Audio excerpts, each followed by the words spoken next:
The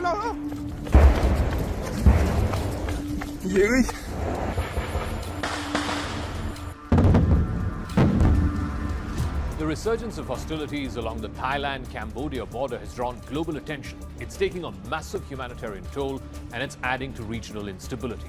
যুদ্ধে লিপ্ত হয়েছে দক্ষিণ পূর্ব এশিয়ার পর্যটনের স্বর্গ থাইল্যান্ড, অন্যদিকে প্রাচীন অ্যাঙ্কর সাম্রাজ্যের উত্তরসূরি কম্বোডিয়া।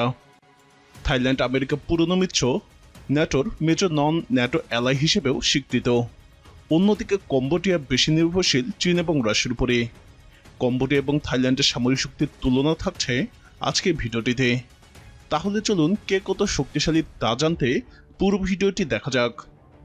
কম্বোডিয়া এবং থাইল্যান্ডের মধ্যে ঐতিহাসিকভাবে বেশ কয়েকটি দ্বন্দ্ব এবং সমস্যা বিদ্যমান, যেগুলো মূলত সীমান্ত, ধর্মীয় স্থাপনা এবং জাতীয়তাবাদ কেন্দ্রিক। প্রাহবিহার মন্দির নিয়ে দুই দেশের মধ্যে সবচেয়ে আলোচিত এবং দীর্ঘস্থায়ী বিরোধ রয়েছে। মূল বিষয়, 21 শতকের হিন্দু মন্দির প্রাহবিহার কম্বোডিয়ার ভিতরে অবস্থিত হলেও থাইল্যান্ড দাবি করে এটি তাদের অংশ। 1962 সালে আন্তর্জাতিক আদালত ICJ রায় দেয় যে মন্দিরটি কম্বোডিয়ার, তবে থাই সেনারা আশেপাশে এলাকাকে এখনও বিরোধপূর্ণ দাবি করে। 2008 সাল থেকে 11 সাল পর্যন্ত এ নিয়ে সীমান্তে বেশ কয়েকবার গোলাগুলি হয়েছে। এতে উভয় দেশের সেনা এবং সাধারণ মানুষের প্রাণহানি ঘটে। ফরাসি উপনিবেশকালীন মানচিত্র ব্যবহার করে কম্বোডিয়া সীমান্ত চিহ্নিত করে, যা থাইল্যান্ড মেনে নিতে চায় না। বিভিন্ন এলাকায় সীমান্ত চিহ্ন নির্ধারণ না হওয়ায় প্রায় সামরিক উত্তেজনা দেখা দেয়। বিশ্বের সামরিক শক্তির র্যাঙ্কিংয়ে থাইল্যান্ডের অবস্থান অনেক উপরের দিকে।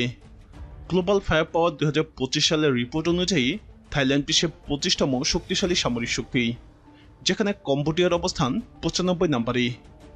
এই পার্থক্য থেকে বোঝা যায় সামরিক দিক থেকে থাইল্যান্ড কতটা এগিয়ে। জনসংখ্যার দিক থেকেও থাইল্যান্ড অনেক বড়, মোট জনসংখ্যা প্রায় 7 কোটি, আর কম্বোডিয়ার জনসংখ্যা মাত্র 1.8 কোটি। আয়তনের দিক থেকেও থাইল্যান্ডের ভূমি বিশাল, প্রায় 5 লক্ষ বর্গ কিলোমিটার, যেখানে কম্বোডিয়ার আয়তন 1.81 লক্ষ বর্গ কিলোমিটার। তাই মানব সম্পদ এবং ভৌগোলিক বিস্তৃতির দিক থেকেও থাইল্যান্ড অনেকটাই এগিয়ে আছে। আন্তর্জাতিক কূটনৈতিক অঙ্গনেও থাইল্যান্ডের মিত্র শক্তিশালী। থাইল্যান্ড আমেরিকা পুরনো মিত্র এবং আসিয়ান জোটেও প্রভাবশালী। অন্যদিকে কম্বোডিয়া বেশি নির্ভরশীল চীন এবং রাশিয়ার উপরে। তবে দক্ষিণ পূর্ব এশিয়ায় চীনের প্রভাব যেহেতু দ্রুতই বাড়ছে, কম্বোডিয়া ভূরাজনৈতিক অবস্থানেও দিনকে দিন গুরুত্বপূর্ণ হয়ে উঠেছে। সেনাবাহিনীর দিকে তাকালে দেখা যায় থাইল্যান্ডের সক্রিয় সেনা সদস্য প্রায় 3 লাখ, রিজার্ভ সেনা আছে 2 লক্ষ এবং প্যারামিলিটারি আছে 1.5 লক্ষের বেশি। কম্বোডিয়ার সক্রিয় সেনা সদস্য সংখ্যা 1,25,000, রিজার্ভ সদস্য 40,000 এবং প্যারামিলিটারি প্রায় 56,000। এই সংখ্যাগুলো থেকে স্পষ্ট বোঝা যায় যে থাইল্যান্ড অনেক বড় সামরিক জনবল ধরে রেখেছে। স্থলবাহিনীর যন্ত্রপাতির তুলনায় থাইল্যান্ড আবারও অনেক এগিয়ে। থাইল্যান্ডের কাছে রয়েছে প্রায় 550টি ট্যাঙ্ক, 2000 বেশি সাজোয়াজান এবং 20টি বেশি আর্টিলারি ইউনিট। থাইল্যান্ডের সবথেকে আধুনিক এবং শক্তিশালী ট্যাঙ্ক হল চীনের VT4 বা MBT 3000। এই ট্যাঙ্কগুলো 125 মিমি স্মুথ বয় কামান, উন্নত fire control system, night vision এবং রিয়েক্টর আর্মর দিয়ে সজ্জিত। এগুলোর সংযোজন থাইল্যান্ডের ট্যাঙ্ক বাহিনীতে উল্লেখযোগ্য প্রযুক্তিগত উন্নয়ন আছে। VT4 মূলত তাদের পুরাতন ট্যাঙ্কগুলোর বিকল্প হিসেবে ব্যবহৃত হচ্ছে।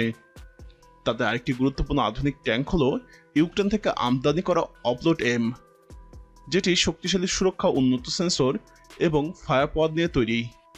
তবে রাশিয়া ইউক্রেন যুদ্ধের কারণে এই ট্যাঙ্কগুলোর রক্ষণাবেক্ষণ এবং খুচরা যন্ত্রাংশ সরবরাহে কিছুটা সমস্যা দেখা দিয়েছে, যার ফলে এদের নির্ভরযোগ্যতা প্রশ্নবিদ্ধ হচ্ছে। পুরনো ট্যাঙ্কের দিক থেকে থাইল্যান্ড এখনও আমেরিকার তৈরি M60 প্যাটার্ন ট্যাঙ্ক ব্যবহার করছে। যদিও এগুলো প্রযুক্তি কিছুটা পুরনো, তবু তারা সীমিত ভূমিকা পালন করছে। এছাড়াও থাই বাহিনীতে এখনও কিছু চীনা টাইপ 59 এবং টাইপ 69 মডেলের পুরনো ট্যাঙ্ক আছে, যেগুলো যুদ্ধের সক্ষমতা আজকে আধুনিক মান অনুযায়ী অনেক কম। অপরদিকে কম্বোডিয়ার হাতে আছে প্রায় 200টি ট্যাঙ্ক, 450টি সাজোয়াজান এবং 120টি আর্টিলারি সিস্টেম। যুদ্ধের ময়দানে এই পার্থক্য বড় ধরনের প্রভাব ফেলতে পারে। কম্বোডিয়ার ট্যাঙ্ক বাহিনী তুলনামূলক ক্ষুদ্র এবং পুরনো প্রযুক্তি নির্ভর। দেশটির সামরিক বাজেট সীমিত এবং আধুনিকায়নের দিক থেকে অগ্রগতি ধীর হওয়ায় ট্যাঙ্ক বাহিনী মূলত ঐতিহাসিকভাবে উত্তরাধিকার সূত্রে প্রাপ্ত পুরনো সোভিয়েত এবং চীনা মডেলের ট্যাঙ্কের উপর নির্ভরশীল। বর্তমানে কম্বোডিয়ার সেবায় থাকা প্রধান ট্যাঙ্ক মডেল হল T-55 যেটি সোভিয়েত ইউনিয়ন 1950-এর দশকে তৈরি করছিল। এই ট্যাঙ্কগুলোর অনেকগুলো ভিয়েতনাম যুদ্ধ এবং পরবর্তীতে কম্বোডিয়া গৃহযুদ্ধ পর্বে ব্যবহৃত হয়েছে। T-55 ট্যাঙ্কগুলোর গঠন মোটামুটি শক্তিশালী হলেও এগুলো আধুনিক যুদ্ধক্ষেত্রে প্রতিযোগিতা করার মতো প্রযুক্তি এবং প্রতিরক্ষা সক্ষমতা অনেক পিছিয়ে। কম্বোডিয়ার সাম্প্রতিক বছরগুলোতে সামরিকভাবে চীনের ঘনিষ্ঠ মিত্র হিসেবে পরিচিত হলেও এখন পর্যন্ত উল্লেখযোগ্য কোনো আধুনিক ট্যাঙ্ক আমদানির খবর পাওয়া যায়নি। যদিও চীনের কাছ থেকে কিছু সাহায্যযান এবং হালকা সামরিক যান তারা পেয়েছে, তবে তা মূলত অভ্যন্তরীণ নিরাপত্তা এবং সীমিত প্রতিরক্ষা চাহিদা পূরণেই সীমাবদ্ধ। আকাশপথেও থাইল্যান্ড দখল আরও জোরালো।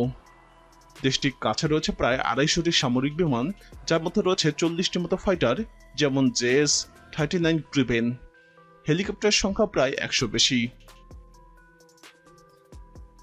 অন্যদিকে কম্বোডিয়ার সামরিক বিমানের সংখ্যা খুবই কম, সব মিলিয়ে 50টির নিচে, আর কার্যকর যুদ্ধ বিমান হাতে গোনা কয়েকটি মাত্র।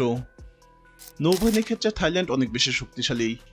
থাই নৌবাহিনীর কাছে রয়েছে প্রায় 70টি যুদ্ধজাহাজ, যার মধ্যে রয়েছে ফ্রিগেট, করভেট, অ্যাম্ফিবিয়াস যুদ্ধজাহাজ এবং সাবমেরিন।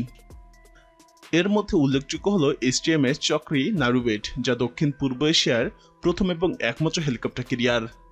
যদিও এটি বর্তমানে সীমিত কার্যক্ষমতা আছে, তবে প্রতীকী দিক থেকেও এটি থাই নৌবাহিনীর মর্যাদা বহন করে।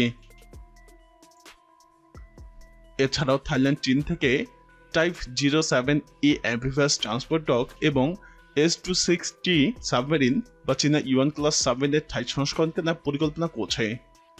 যদিও সাবমেরিন এখনও বহর আসেনি, এটি ভবিষ্যতে তাদের আন্ডার ওয়াটার সক্ষমতা ব্যাপকভাবে বৃদ্ধি করবে। এছাড়াও থাই নৌবাহিনীর কাছে রয়েছে প্রায় 7টি ফ্রিগেট, 10টির বেশি পেট্রোল শিপ এবং বেশ কিছু অ্যাম্ফিবিয়াস ও লজিস্টিক সাপোর্ট জাহাজ। থাই নৌবাহিনী কেবল রণতরীতেই সীমাবদ্ধ নয়, এদের নির্দেশে মেরিটাইম এভিয়েশন ইউনিট রয়েছে, যেখানে উপকূলীয় টহল এবং উদ্ধার অভিযানের জন্য হেলিকপ্টার এবং মেরিটাইম পেট্রোল এয়ারক্রাফট যুক্ত আছে। অন্যদিকে কম্বোডিয়ার নৌবাহিনী ছোট পরিসরে প্রায় 20টি ছোট যুদ্ধজাহাজ এবং টহল বোটে নিয়ে গঠিত, কোনো সাবমেরিন নেই। বর্তমানে কম্বোডিয়ার নৌবহরে রয়েছে 20টিরও কম ছোট আকারের যুদ্ধজাহাজ ও পেট্রোল বোট, যারা মূলত উপকূলীয় নজরদারি, মানব পাচার এবং চোরাচালান প্রতিরোধ ও মৎস্য সম্পদ রক্ষণাবেক্ষণের কার্যক্রমে ব্যবহৃত হয়। তাদের নৌবাহিনী মূলত পেট্রোল বোট, রিভাইন বোট এবং কিছু ফাস্ট অ্যাটাক ক্রাফট দ্বারা গঠিত। বড় আকারে ফ্রিগেট, করভেট কিংবা সাবমেরিনের মতো ভারী যুদ্ধজাহাজ কম্বোডিয়ার নৌবাহিনীতে নেই। কম্বোডিয়া সাম্প্রতিক বছরগুলোতে চীনের সামরিক সহায়তায় ধীরে ধীরে তাদের নৌ সক্ষমতা উন্নয়নের চেষ্টা করছে, বিশেষ করে রিয়াম নেভাল বেস আধুনিকায়ন এবং চীনের সহায়তায় কিছু নতুন নৌযান সংযোজন এই উন্নয়নের অংশ। সব মিলে বলা যায় থাইল্যান্ড এবং কম্বোডিয়ার মধ্যে সামরিক শক্তির ব্যবধান বিশাল। যদিও কম্বোডিয়া কৌশলগতভাবে গুরুত্বপূর্ণ অবস্থায় রয়েছে এবং চীনের সঙ্গে ঘনিষ্ঠ সম্পর্ক গড়ে তুলছে, তবে সরাসরি সামরিক সংঘাতে থাইল্যান্ডের আধিপত্যই পরিষ্কারভাবে লক্ষ্য করা যায়। প্রিয় দর্শক, এই দুই দেশের সংঘাতে কে শেষ পর্যন্ত বিজয়ী হবে বলে আপনি মনে করেন? আপনার মতামত কমেন্টে জানান। এই দেশগুলোর সামরিক শক্তি নিয়ে আরও বিস্তারিত জানতে আমাদের চ্যানেলটি ভিডিও ট্যাব থেকে ঘুরে আসুন। এই ভিডিওটি ভালো লাগলে লাইক বাটনে ক্লিক করুন। ভিডিওটি আপনার বন্ধুদের সাথে শেয়ার করে তাদেরকেও ভিডিওটি দেখার সুযোগ করে দিন।